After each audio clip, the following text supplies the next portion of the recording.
యెహోవా సన్నిధిని ఇట్లు ప్రార్థన చేసెను.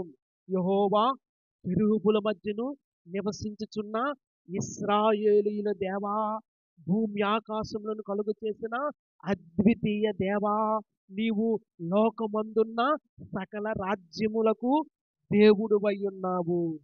దేవుని నామానికి మహిమ కలుగునగాక. ప్రియులారా, నీవు ప్రార్థన చేస్తున్నప్పుడు నీవు ప్రార్థన చేస్తున్న దేవుడు ఏమై ఉన్నాడో నీవెరుగుదువా? దేవుని యొక్క యాట్రిబ్యూట్స్ నీకు తెలుసా? ప్రియులారా, నీవు ప్రార్థన చేస్తున్నటువంటి నీ దేవుడు ఏమై ఉన్నాడో ఎరిగితే దేవుని సన్నిధిలో నీవు అంగులారుస్తావు. దేవుని సన్నిధిలో యథార్థముగా ప్రార్థన చెయ్యగలుగుతావు. దేవుని నామానికి మహిమ కలుగును గాక. మొన్న శుక్రవారం దినాన